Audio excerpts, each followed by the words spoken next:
Let's talk about Benjamin Sesko. Arsenal are confident of completing Benjamin Sesko deal. The offer is on the table, and according to reports on Benjamin Sesko from Franz Fletcher, Benjamin Sesko is highly admired at Arsenal, and Team Talk understands an offer is on the table, which the club believe will convince the player to pick them. Sources say Sesko is impressed by the project at Arsenal, but is taking time to consider all the offers. So Arsenal are confident the deal, Benjamin Sesko's deal, is going to go through. Same as me. These days, when they link to a player and I hear Man United want him, Chelsea want him, Liverpool want him, I'm not really worried. I feel like whatever Edu has told him, what Stats has told him, the project that we have, two title chases in the last couple of years. We've gotten to a Champions League quarterfinal for the first time since 2010. The players were able to attract these days. We're building a squad. I think this probably for me is the best squad since we have to go to the Van Persie Fabregas days. We've not really had a squad like this. So there's something right with this team, the culture in the team, the mentality in the team, the way we come back and score last minute goals, the way we come back from behind, the way we finally competed for a title up until the final day for the first time since 1998. All that, everything is going positively. So, as Franz Fletcher said, Kazi, the club is convinced the player will pick them. Are you convinced, though? For the fans that don't support Arsenal, this is not for you. This is for the fans that wear, white and red. And that is RB Leipzig and Arsenal. This is between us. This is our war. I'm afraid RB Leipzig at the moment, and people don't want to admit this, but RB Leipzig's offer is insane, absolutely insane. I've been talking about this like a song. Imagine you're at a club where you're earning 50,000 a week. That dramatically is doubled. You're offered the role of a star. You're going to be the star of the project next season, and you're also going to be given assurance that you can leave. I'm afraid that is a very good offer. It is too good to be true. It is too good to turn down. Now, however much that has been offered to him, I don't think Benjamin Sesko has been told that he's going to be the star at Arsenal, but I think in terms of wages, he's been offered that. In terms of going further in the Premier League and the Champions League, he knows this is the Arsenal project, and that's what they can do. And also in terms of career development, I think the next step right now is a big club like Arsenal, and they have come in for me. Take the opportunity and run when you have it. So I'm confident we will get him. I'm very, very confident we'll get him. But I'm also, looking at RB Leipzig through the corner of my eye. That contract, it will get them confident. It will really, really get them confident. And should they play the loyalty card? Should they play the sympathy card? That is what I'm afraid of, right? And I've not seen it, right? I've not seen it yet. But clubs do play that sympathy card. They could tell a player, listen, you've been here. We don't have a replacement, and you are our guy. You know where we've come from. You've been part of the Red Bull network, and you know how much we value you. You know how much the fans like you. And it's not like your contract is running down. It's not like you're aging, right? How about you stay here for 1 year? You help us. By the time for us, we'll have sorted out our situation, and then we will let you go. Dortmund have played it with Jadon Sancho until Manchester United got him the next summer. And then Dortmund have also done it with Erling Haaland, where he should have moved earlier on. Chelsea were really big, decided to stay, and then he moved to Man City the next summer. So Brighton with Caicedo?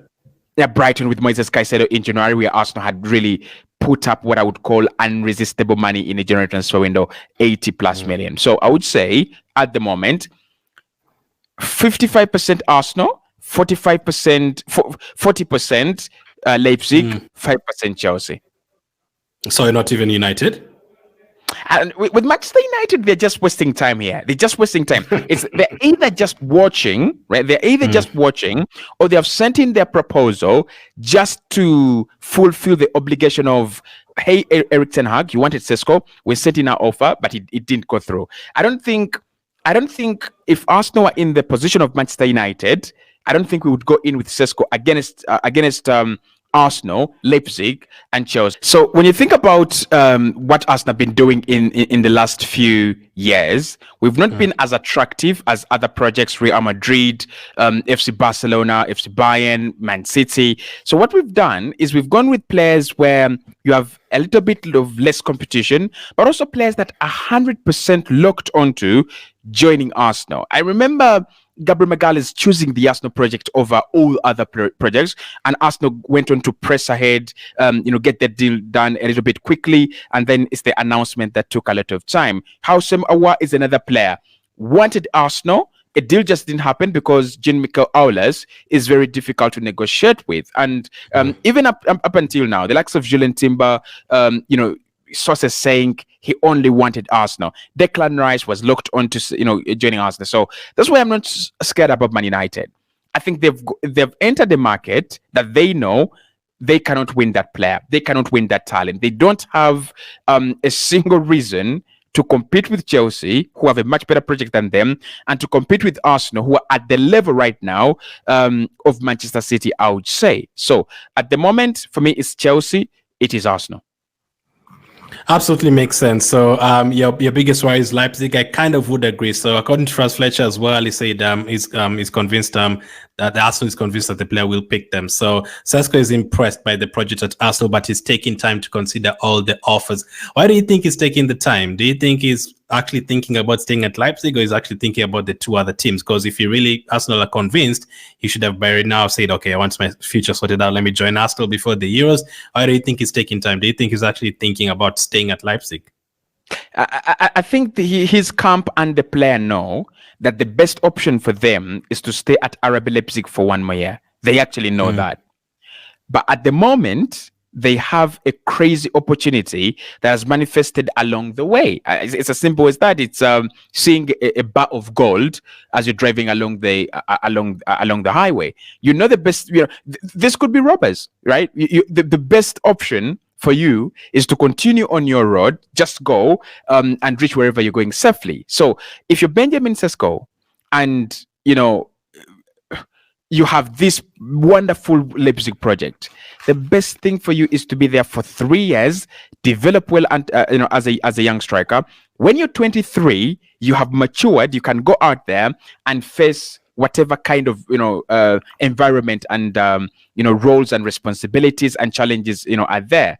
Playing for a club like Arsenal is not easy. Playing for a club like Chelsea is not easy. The level of demand, the level of criticism that these fans give, including myself, right? It is insane. So he knows that the best option is stay at RB Leipzig, but he thinks this is a dream come true. This is a massive opportunity for him. Missed out on going to Manchester United. I think that was a year or two ago. A chance has actually come back. I don't think they would want to miss it. So that's why they're taking a little bit of time to say, do we really stay? We know it's right, but then this opportunity, will it come back? And if it comes back, will it be Arsenal? If he wants to play for Arsenal, like we have had, then I think that's where the conflicting loyalties are.